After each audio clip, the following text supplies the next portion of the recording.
Ladies and gentlemen, good day and welcome to the Nippon Life India Asset Management Q4 FY23 conference call hosted by Batlivala and Karani Securities India Private Limited.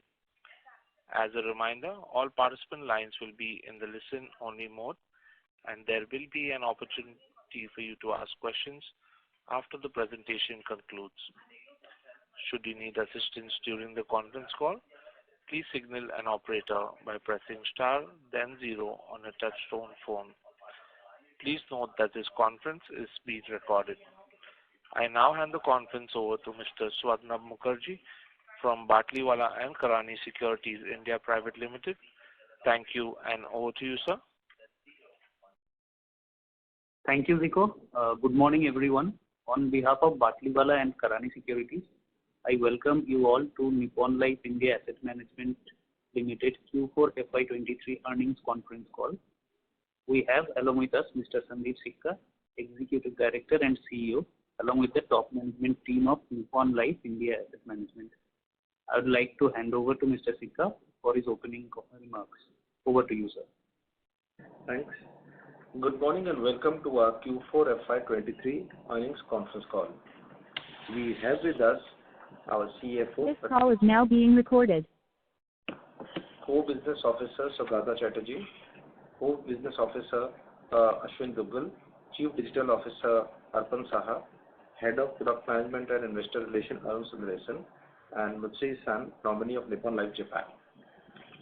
Our detailed presentation and press release have been uploaded on the exchanges as well on our website. I would like to break my comments into three parts. 1. Industry overview, 2. Our performance, and 3. Way forward. Since this is only the financial year end, most of the commentary would be for the whole year. For the fiscal year, equity markets were volatile and ended the year almost flat, with S&P BSE Sensex returning 0.7%. Small cap returned negative 7%. There was an increase of 250 basis point basis for the repo rate, while the 10-year G-Sec yield went up by 50 basis points. Despite the mixed overall outlook in the beginning of the year, the subsequent latter market returns, the asset management industry maintained its growth momentum driven by increasing financialization, higher awareness, and improved access to mutual fund products across the length and breadth of the country. The industry AUM grew by 5.5% in the year and is currently at 40.51 lakh crores, a historic high. The equity category, including index and excluding arbitrage funds, witnessed a gross inflow of 5.72 lakh crores and net inflow of 2.52 lakh crores. Investor interest for investing through systematic investment plans was very high, with the SIP contribution for the year being at 1.56 lakh crores, 25% higher than last year. The monthly SIPs touched an all-time high of 14,276 crores per month, while the SIP folios were at 63.6 million, risen by 20%. Debt funds, on the other hand, witnessed an outflow of nearly 1.5 lakh crores on the back of rising interest rates. ETF flows were healthy at nearly 60,000 crores of net flows during the year. The consistent expansion of investor base and growth in the AUM driven by SIP and ETF flows indicate investors' interest in the industry's superior capability to fulfill them vis-a-vis other financial products. Growing financial awareness, differentiated and transparent product suite, and innovative digital strategies are expected to be the key driver for industry growth in future as well. At Nippon India Mutual Fund, our priority is to be future ready and capture this long-term opportunity. As on March 31st, 2023, NAM India's assets under management were 3,62,981 crores, that is $42.2 billion USD. This includes mutual funds, managed accounts, and offshore funds. For the quarter ending March 31st, 2023, our mutual fund quarterly average assets were at 2,93,159. This is a flat quarter on quarter and an increase of 3.5% year on year. In the previous meetings, I emphasized on our equity market share. I'm happy to share with you our equity market share excluding ETF has been stable for last 3 quarters and is currently at 6.19%. Share of equity assets rose to 44% of our total assets compared to 42% last year. We added 9.6 lakh folios in this segment. With our strong ongoing presence and healthy fund management performance, we hope to increase our equity market share in coming days. At Nippon India Mutual Fund, our core remains on investors' interest. We added 2.6 million folios in the year and continue to have the largest base in the mutual fund industry at 13.5 million investors. We have one of the largest retail assets in the industry at 85,361 crores. The retail assets contribute 29% of Nippon India's AUM compared to industry average of 25%.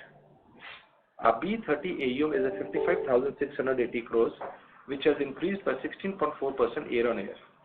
This segment forms 19% of the Nippon India Mutual Fund's AUM compared to industry average of 17%. In individual AUM, that is a mix of retail and HNI, is at 1,62,000 crores, an increase of 17% year on year. This segment contributes 56% of the Nippon India Mutual Fund AUM. One of the areas of improvement, as I have highlighted in the previous calls, has been our market share in HNI category. I am happy to inform you that our HNI AUM increased from 77,289 crores up by 15,500 crores, which is 25% up year on year, and a market share increased by 66 basis points. Systematic flows are a stable and a key driver for industry's long-term equity flows. I'm happy to share that over the last few quarters, Nippon India Mutual Fund has seen strong growth in systematic investment flows, and this has led to a sequential increase in folios and value market share. Our systematic book rose by 52% year on year to 1,115 crores. This increase results in an annualized systematic book of 13,380 crores. 60% of our SIP AUM has continued for over 5 years compared to 24% for the industry. Also, in volatile markets, folios with lower ticket size have demonstrated longer vintage and better stickiness. 15% of our SIP folios have continued for more than 5 years against an industry average of 11%. At Nippon India Mutual Fund, we offer best in suite of products in the passive category. With strong growth in industry passive, our ETF ecosystem is already in place and far ahead of its peers in terms of investor base and mindshare. We continue to be the largest ETF player with an AUM of 70,000 crores with a market share of 13.74%. Gold ETF is the biggest fund in the category, and within this period, even silver fund, we are the largest in the industry.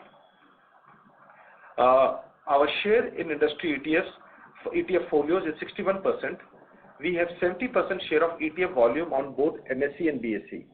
Our ETF's daily volume across key funds remain far higher than the rest of the industry. Under Nippon India AIF, we offer Category 2 and Category 3 alternate investment funds and have a commitment of 5,615 crores across various schemes. Our digital-centric strategy is one of the keystones for sustainable growth and profitability.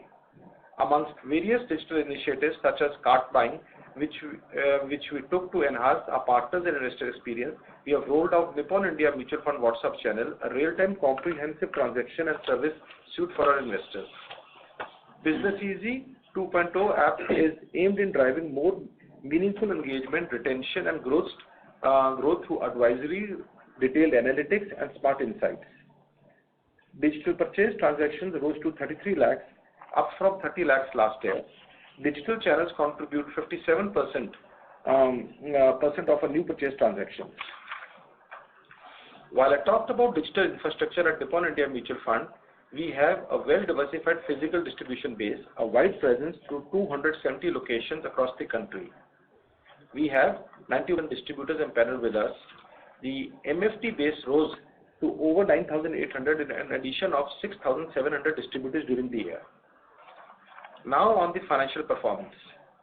For the quarter ended March 31st, 2023, profit after tax is rupees 1.98 billion, an increase of 13% year-on-year. The operating profit is at 1.99 billion, which is flat year-on-year. In the past, the company has followed a consistent dividend policy, and we are following the last year's dividend payout, which was 96% of PAT ratio, and this year the ratio has gone to 100% of PAT for the current financial year. Over the last 9 financial years, NAM India has distributed a cumulative dividend of rupees 41 billion. As we grow organically through our physical and online channels, we remain open to evaluate investments in strategic opportunities that add to the profitability and complement our existing businesses, and ultimately in the interest of the minority shareholders. As a signatory to UNPRI, we are integrating ESG aspects to the various areas of planning, operations, fund management, and risk governance. Our goal is to encourage higher adoption of ESG principles within the asset management industry. As a responsible investment manager, we are building a resilient portfolio that will not only provide sustainable return to our investors, but will also have a positive environmental and social impact. We will also seek apt and relevant disclosures on ESG matters from our investee companies. To sum up, I would like to reiterate, at Nippon India, investor centricity remains the key theme. We strive to deliver superior experience and sustainable returns to our investors, and in the process add value to our stakeholders. Our endeavor is to provide sustained profitable growth in the coming quarters. We do hope that the interest rate scenario globally and domestically will be closer to peaking out, if not already peaked out.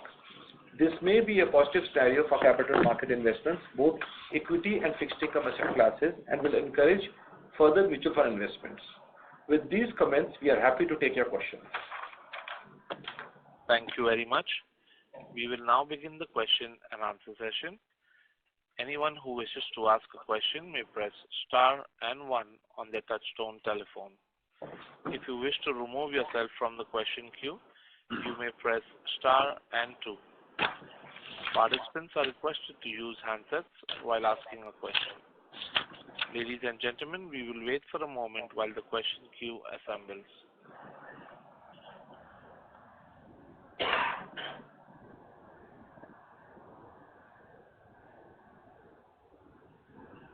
Our first question is from the line of Mohit Surana from CLSA. Please go ahead. Yeah, hi, good morning, sir. Sir, one question from my side. When we look at your equity scheme performance, it's Nippon Mutual Fund has done quite well across top categories, but we have not seen that being reflected in market share. As you said, market share remains flattish. So, any thoughts on when the improved scheme performance starts to show up in higher market share? Thanks, Mohit. I think the way I would like to see it, typically good performance, I think there is always going to be a lag in performance, the inflows. From our perspective, I like to give you 2 data points, I think, which will help you to understand. I think first, because our focus is highly on retail, I think our systematic flows have already increased 50% during the year. And from almost 650 crores have gone to stretching about 1100 crores on a monthly basis. So all this will have a lag effect, I think, for the incremental net inflows into the company. And also, while I think if you were to look at it, while throughout the year it was the market share was flat, but if the last 1 or 2 quarters, the net sale numbers are higher than the market share. So both these will indicate, I think, in the coming quarters, I think slowly and steadily the market share will keep increasing. Good. Thank you, sir.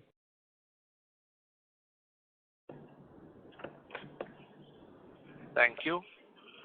Our next question is from the line of Prayesh Jain with Motilal Oswal. Please go ahead. Yeah, hi, good evening. Good morning, everyone. Firstly, on the yield front, the sequential decline is just because of product mix, or is there anything else that you would like to highlight out there? Prayesh, I'll request Prateek to take that question, please. So, Prayesh, in terms of the sequential quarters, I think the yields are more or less flat. But in terms of the overall, if you look at the full year, it has moved down from 44 basis point to 42 basis point on the MF side, which is typically we have been mentioning that it is because of the three factors which you have said in the past about the replacement of old asset by new assets. The cost of acquisition of the newer assets is higher as compared to the older assets, and third is the increase in sizes. However, the pace of this decline, which used to be higher earlier, has come down for two reasons. One, of course, we are seeing a lesser churn now, given we believe the our equity performance has been good, and also the bulk of the replacement has already happened.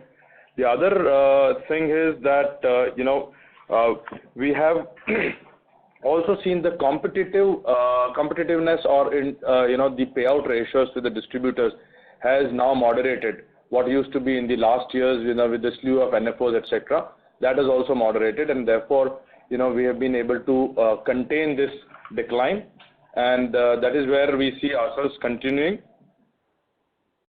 That's all from my side.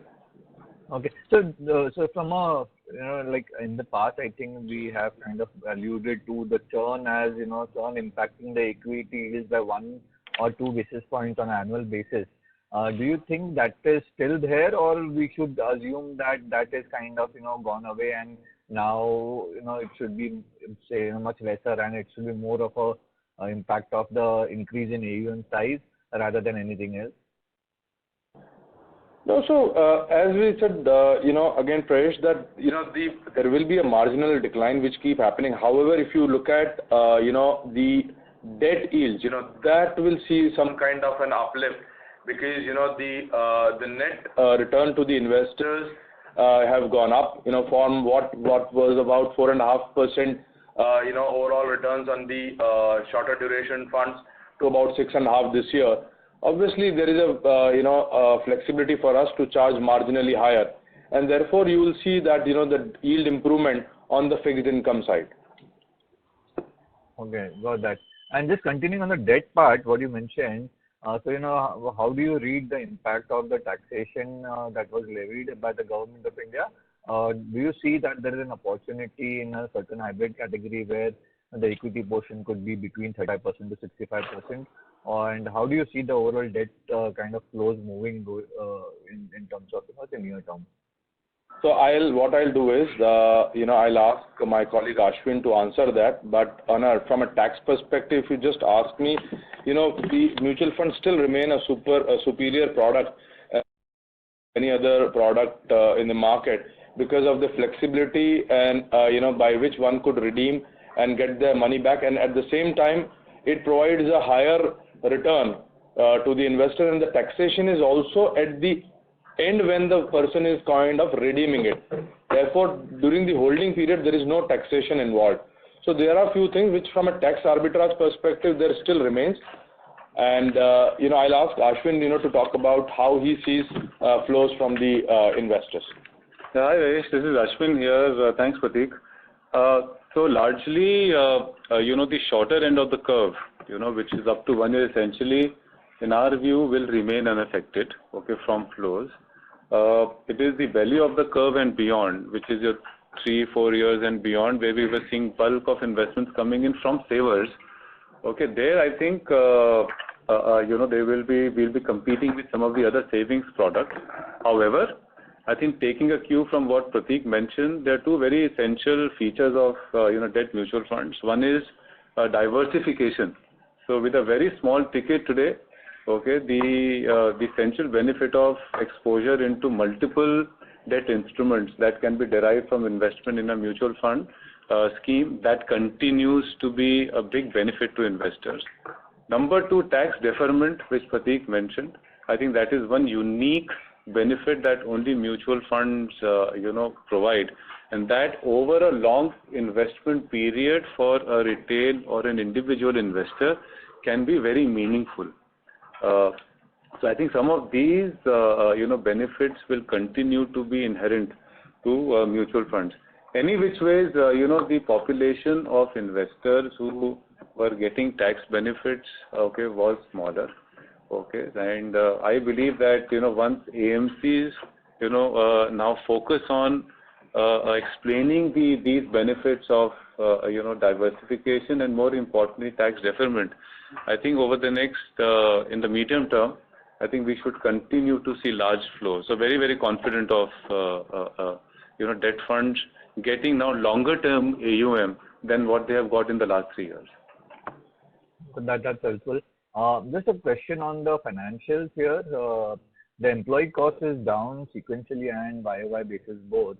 What is this related to, and can you break down the full year expense in terms of ESOP and non-ESOP expenses, and what is the outlook for say next FY24? So, see, from our perspective, we have not given any ESOP for the last 2.5 years, and bulk of that has been, accounted for, because in terms of ESOP accounting, the cost is front-loaded. As far as the decline is concerned, both sequentially, it is because of the, our expectation in terms of growth and profit. So we have been continuing maintaining certain provision for the PLI, and that has somewhat moderated from what our expectation was, and therefore the numbers are slightly lower. I think we'd like to highlight, as a company, we continue working on operational efficiency with a lot of digitalization that is happening at the back end. So we are clearly seeing an advantage of that also playing out.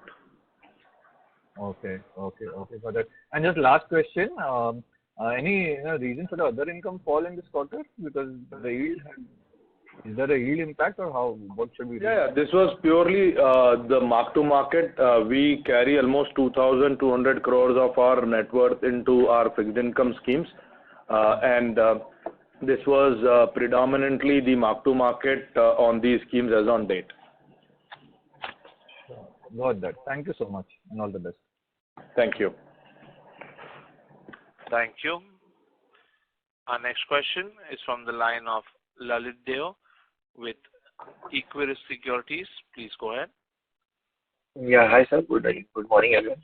So just 2 questions. So firstly, we have seen strong additions in our passive fund folios. So how incrementally are we looking to do something in terms of cross sell to these existing investors to where they can subscribe to our equity schemes also, and then we can see probably some increase in market share also? So Lalit, I think you're right. I think our focus has been, to acquire newer investors. We strongly believe, this long-term success of the industry or for any company will be, if you're able to increase your investor base. So I think it's by design we are adding more and more investors, and there is, at the back end, a lot of initiatives are being taken using AI, and various initiatives have been done to cross-sell and upsell different products. Sure, sir. And so secondly, the question was on the yield side. So could you give us the segment-wise yield, as on March 23 across, on a book basis? So, historically we have not been sharing the, the yields on a product basis, but, in terms of the, as we have in the past maintained that, the equity yields are in the range of, close to about, high 70s to, early 80s, and on the debt side, it has been, because the most part of the debt has been on the ultra short-term category, so that has been around, around 23 to 30 basis points, somewhere in that range, and on the liquid it has been around, close to about 15 to 20 basis points. So this is where, the overall yields have been. And so last quarter we highlighted that we have seen some increase in yields in our passive funds. So how are those yields holding up, and do we see any other areas also to increase yields in those schemes? So let us keep evaluating wherever we can. Wherever there is a scope, it's you have to juggle between how you are adding value to the investor. Wherever we feel there is scope, we'll do that. It will be very difficult to give a long-term projection how we'll go ahead. But whenever we see there's an opportunity, we keep working on it. Awesome. And so just last data question. Can you give us the new SIP registration number during the quarter? We will not new SIP registrations which happened during the quarter. Lalit, we published this data about total systematic investments, not only SIP, because this is also structural in nature. So for the month of March, it was 1,115 crores, and for the quarter, 3,200 crores. Yes, but in terms of folios, could you give it? Folios for the entire year, we have added 26 lakh total folios. Out of that, systematic investment plan is,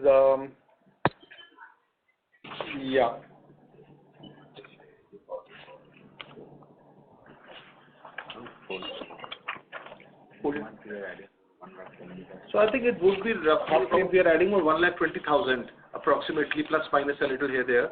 I think Arun can share the exact data with you. Yeah. But I think it would be for the full year about 12 to 14 lakhs, kind of a number. But exact number, I think I will get back to you. Yes. Thank you.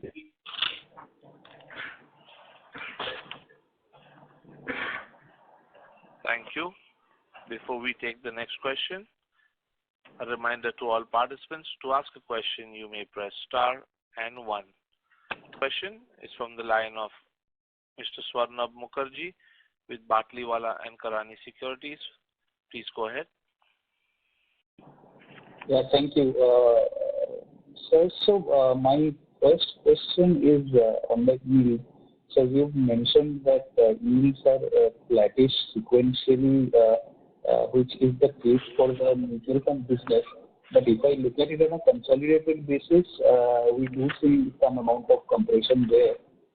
So just wanted to understand anything which has played out on maybe the managed account side, which is outside the mutual fund business, which has resulted in this. No, I think broadly from our perspective, outside the mutual fund business, there has not been much growth. I think we saw some of our existing funds, they had to close down because I think they got matured, and new fund launches got a little delayed, but temporary in nature. So I think we already have a certain new fund launches lined up, and I think so in the coming 1 or 2 years, again you'll see that picking up. Okay, got it. In terms of this yield, when we try to think about how it will play out over the next 2-3 years, just wanted to understand, how much of your old assets has already gotten turned into new assets, or maybe if you can break up your current, say on the equity side, the asset mix between assets older than 3 years and very relatively newer assets. If you can give a ballpark number to help us understand. No, so see, almost about close to about we only have about 30% of the old assets now, which are on the which are in the old pricing. Rest all has been churned, already have churned, and so the more than 3-year-old assets would be about 30% of our total equity asset, and most of it, as Arun mentioned, is part of our SIP book, the continuing SIP book. So we don't see much of a change happening at that time. So, sir, would it be fair to assume then that the realization that we are making on the stock is now relatively closer to the flow levels right now in terms of yields? So, see, as I mentioned to you, that look, the flows also depend on, we are seeing the inflows. And in certain categories, our propensity to charge is slightly higher as compared to some of the other products. It is, as we said, it is a function of competition, our performance, as well as the size of our scheme. So, as Sandeep mentioned, that, we keep evaluating all the opportunities available in terms of, transforming the growth, and at the same time maximizing our revenue. Sure.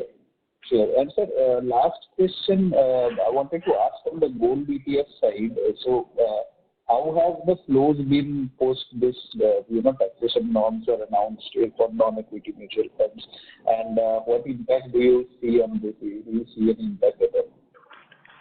So I think broadly, I think the way we have to see this is, I think our gold continues. I think it has been the largest gold ETF in the country for about many years now.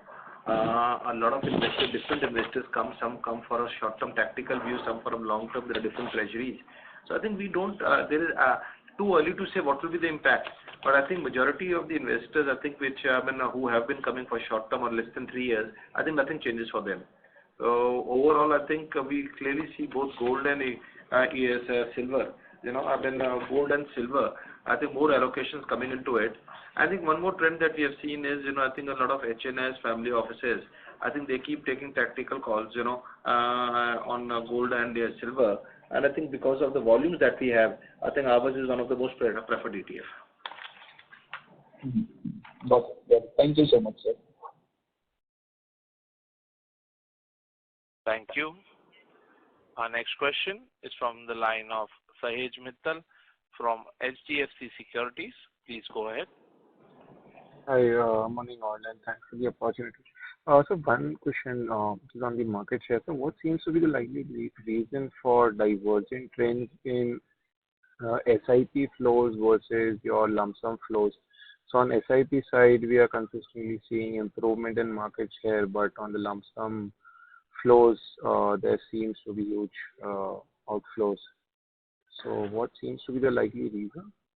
I think it's very simple. I think for as an organization, for us, I think we have always been very strong in retail. I think there was a period when our fund performance was not so strong. After the fund performance getting stronger, I think we have seen the SIPs numbers, as you mentioned, have been strong. Last year we added, I think, to answer one of the earlier question which had come, 19 lakh SIPs during the year was the number. At that time the number was not available with us. And that will definitely add value on a monthly basis. If you're adding 1,000 crores, so this is, so technically speaking, now the annualized SIP book is about 13,000 crores incremental inflows that will come into the company.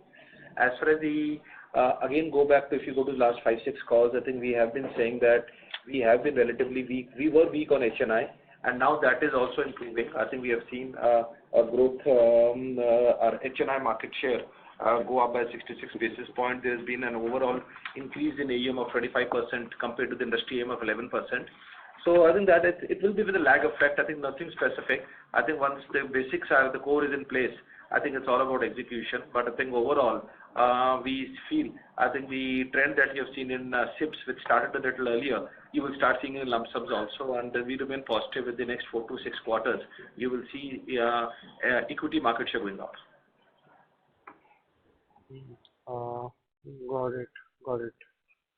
That's all from my side. Thanks for answering this. Thank you.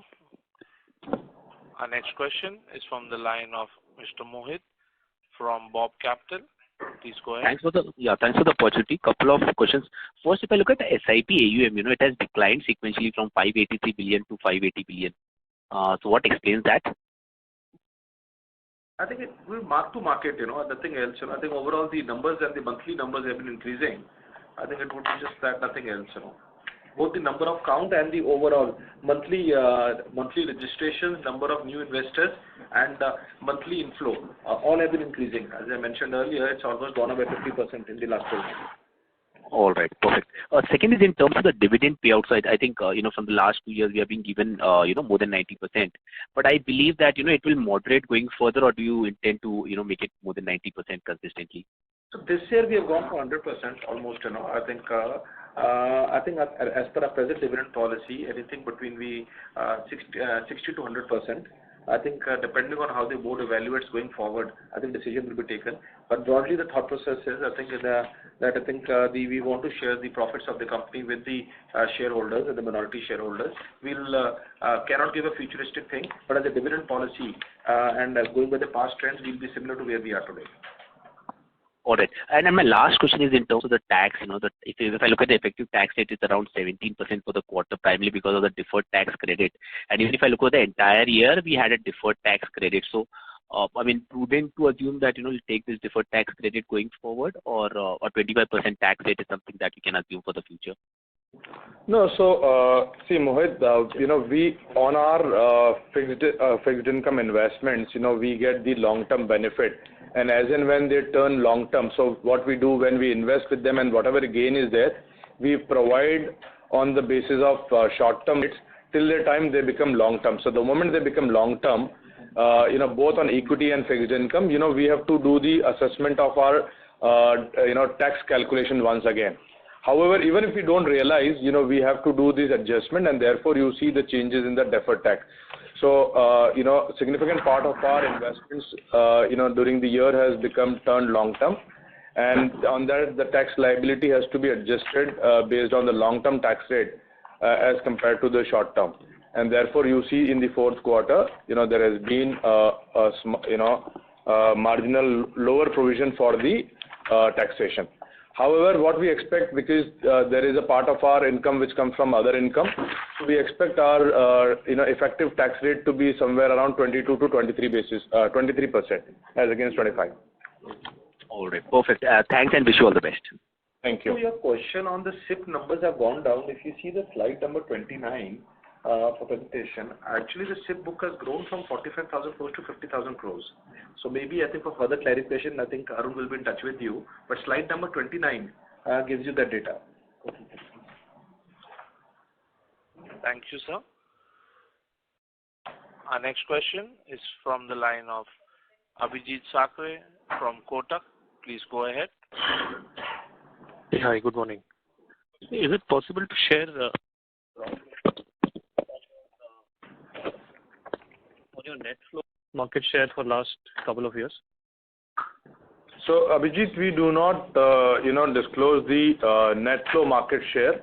However, if you see in the last few quarters, our decline has, on the market share has, more or less stabilized, and so we are seeing some positive, inflows in terms of, or our net sales are higher than our existing market share, and you will see in coming quarters we will be able to improve the trajectory. Okay, so the flow market share is higher than the current AUM market share in recent period. Yeah, that's right. Yeah. Okay.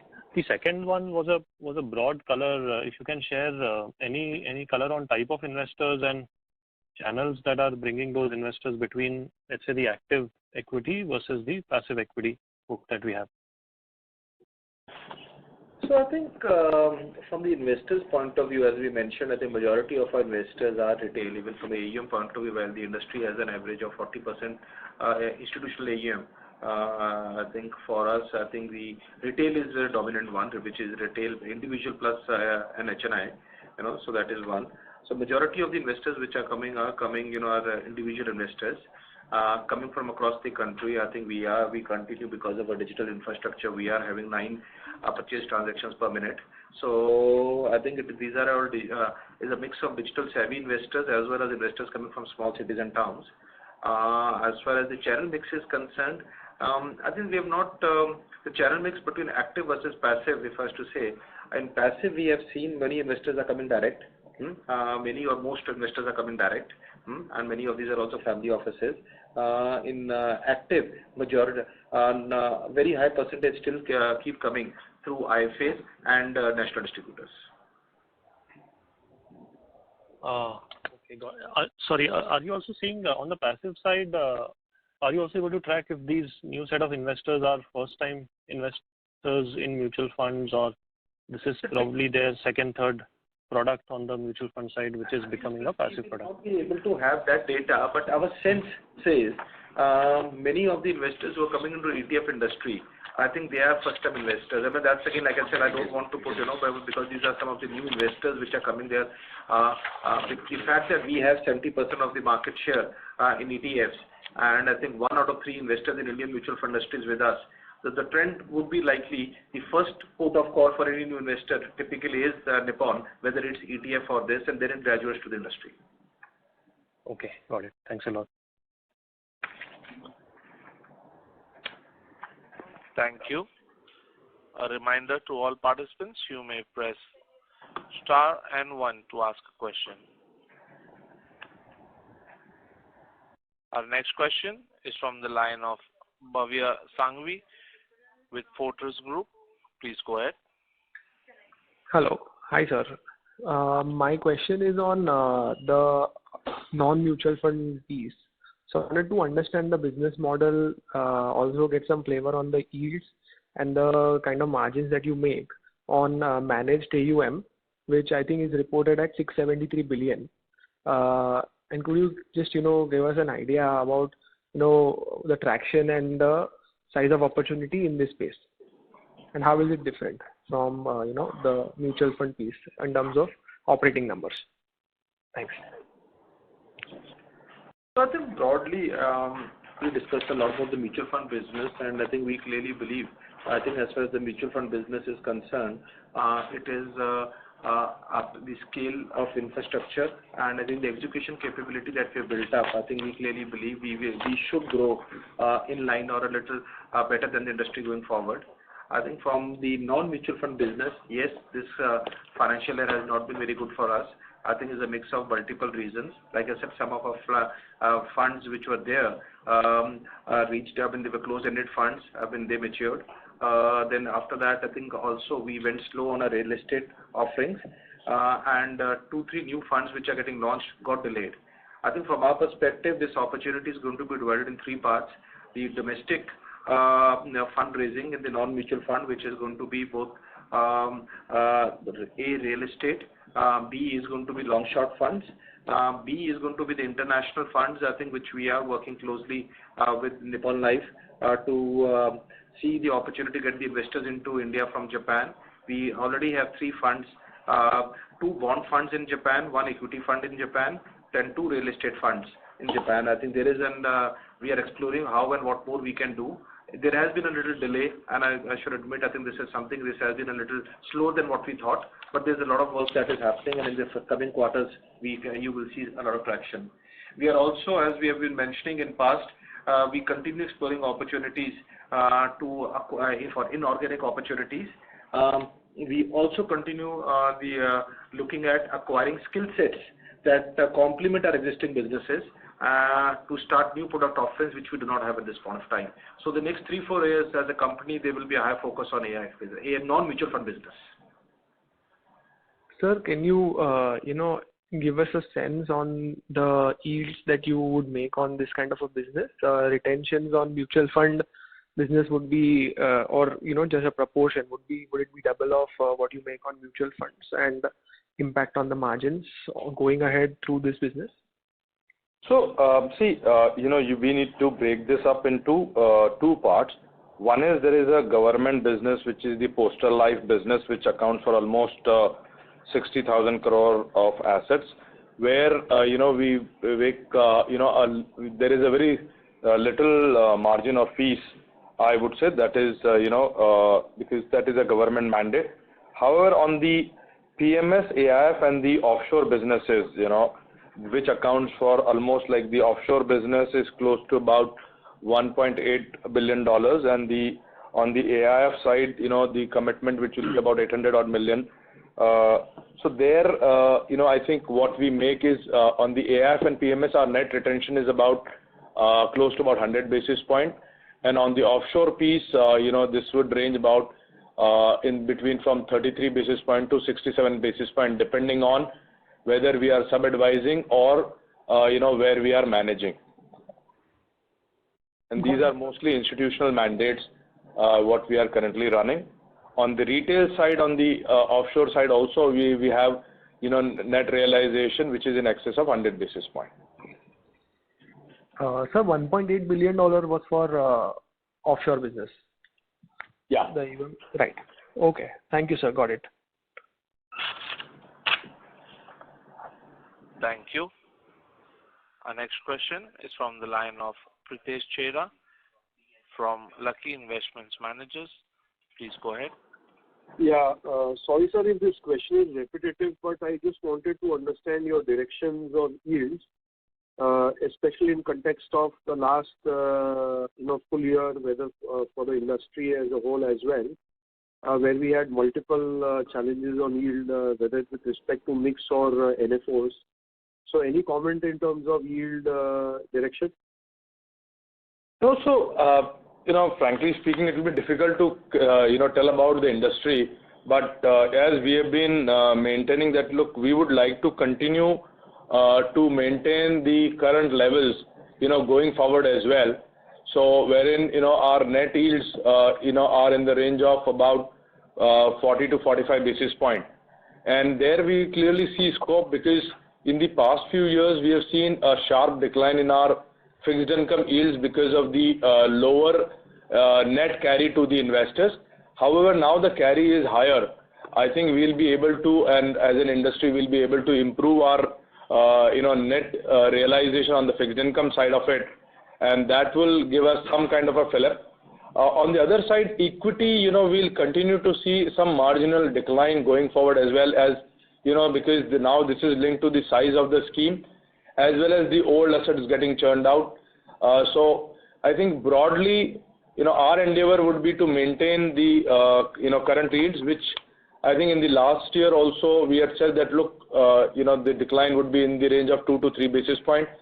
While we do not give any kind of projections for the future, but for the next coming years also, we would see that it would be in the similar range. And my second question is, any comments on the competitive pressure on the NFO side, if any, in terms of easing or still remaining the same, or So you would have seen that, look, typically NFOs, are not being there, and also the regulations are very clear that you can launch only one scheme in each category. And also, I think, from a distributor perspective, or the investor perspective, they have mostly realized that, look, because most of the fund which they launched big bang in somewhere around in August of 2021, what had happened is that, they went through a cycle where the return to the investors were not so positive. So on the peak of the market, when the funds were raised, they have not given, the expected returns. And therefore, both investors and distributors have learned this, and they have been, investing into the more established and performing categories. So we'll see, investor chasing returns in the categories where performance of the fund house has been good. Yeah, as a company, I think we will not be, as a philosophy, don't want to come out with too many NFOs. The whole last year we have not come out with any NFO.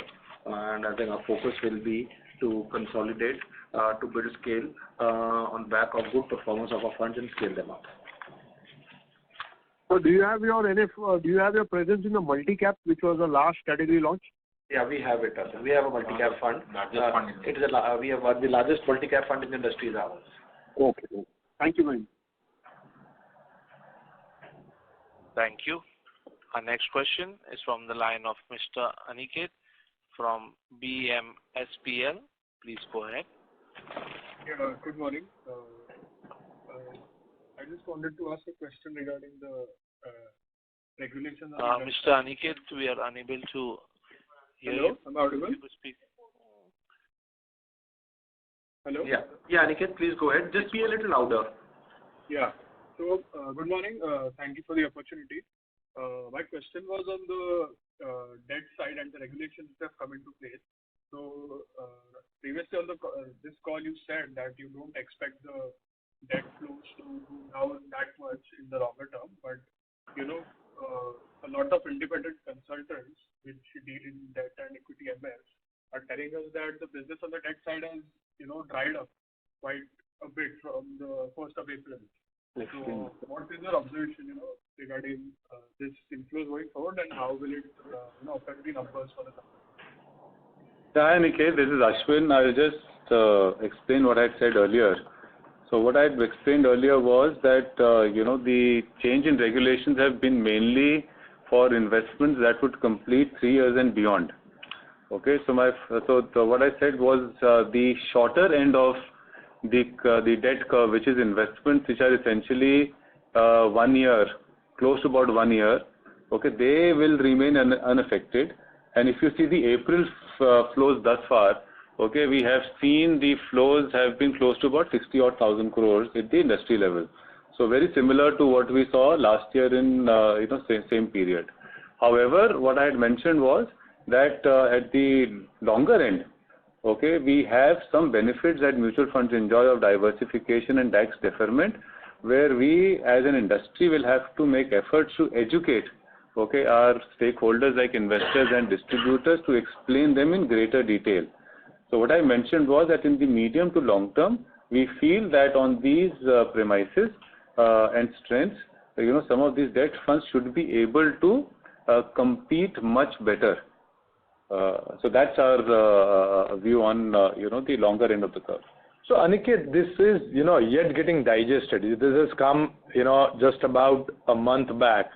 So, and also what you see immediately post the, announcement, a lot of debt flows happen in the longer term, to go and catch up the, the last minute, tax breaks. So there has been, a good amount of money which has already got invested into longer term.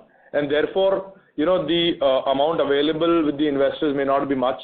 And as, Ashwin mentioned that, we have some inherent, as a mutual fund product, we have a lot of inherent advantages. And I think it's just from a distributor or advisor whom you're talking about, they just need to go and talk this to their end investors. All right. Thank you for this. Thank you. Our next question is from the line of Prayesh Jain from Motilal Oswal. Please go ahead. Yeah, hi, thanks again.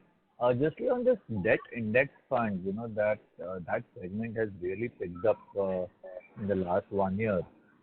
And so, where are we standing there, and how do you kind of see this impacting the yields in the debt segment, or what is our outlook on this segment?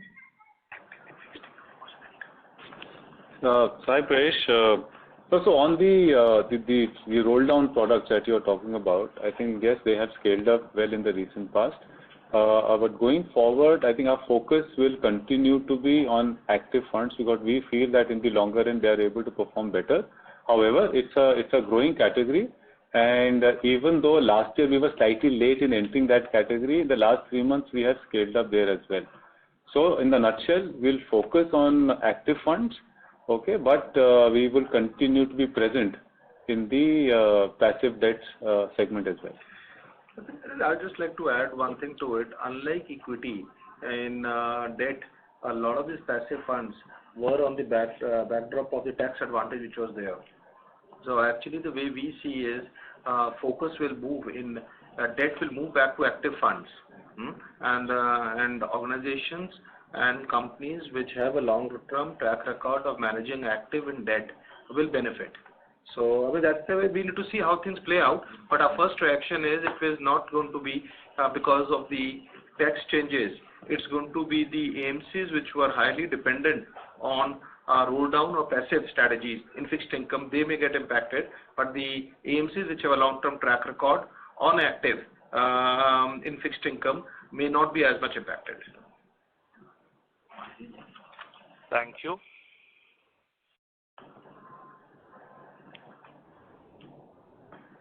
Our next question is from the line of Nilesh Jetani from Bank of India Mutual Funds. Please go ahead. Yeah, hi, good morning and thanks for the opportunity. So a few questions on the fees and commission and other expenses. Just wanted to understand with the impending issues with regard to TERs from various aspects, from GST, brokerages, etc. I wanted to understand your view with regards to fee and commission. Do we have any scope to squeeze this going forward? And similarly on the other expenses, the percentage of AUM, what direction can we give on that side, considering most of the NFOs, etc. are already out? So next year, are we expecting any further NFOs and any direction on the other expenses on the overall AUM? Yeah, so see, in terms of that fee and commission expenses, this is predominantly pertains to the our AIF business where, we used to pay upfront, and I believe, there are regulations which will, going forward, these will not be allowed. And most of this will be paid from the scheme as a trail. So therefore, this line item will not exist going forward. And also from, in terms of the NFOs, as Sandeep mentioned, that look, as and when there is an opportunity to come out with a unique product where we can give a differentiated return, to the investors, we'll work it out. Otherwise, just for the sake of raising capital, we'll not be coming out with any kind of an NFOs. As regards the, our overall other expenses, those are in the range of about 17 to 18 basis point of our current AUM. And as, we expect our AUM to grow much faster than the, as our expense growth. So typically our expense growth has been in the range of 6 to 7%, and that is what we expect going forward as well, in line with the inflation. And if we increase our AUM more than this expense rate, then the operating leverage will come into play, and you will see on a BIPS basis this will trend downwards. Got it, sir. And sir, my question on this impending impact from the GST and the brokerages, etc., to be included in TER. Any direction you can give us with regards to what could be our share, or what industry could share, and what could be reflected or passed on to the on the bottom line of the investor? No, so these are certain things which we have also learned from the newspapers. I think these regulations are yet to come out, and we would refrain at this point of time on commenting on those. However, if you go by the past, whenever these changes have been come, as our MC has been most adaptable and flexible, we will pivot according to whatever regulations comes, and we'll work out a business model which is the most, or it would be the best for all our stakeholders. That was really helpful. Thank you so much. Thank you. Thank you. As there are no further questions from the participants, I now hand the conference over to Mr. Sandeep Sikka for closing remarks. I think thank you everyone. Thank you for being there. I think if there are any further queries, I think please be in touch with Arun. And from our perspective, our focus remains on long-term profitable growth. Thank you very much. On behalf of Batliwala and Karani Securities, that concludes this conference. Thanks for joining us, and you may now disconnect your lines.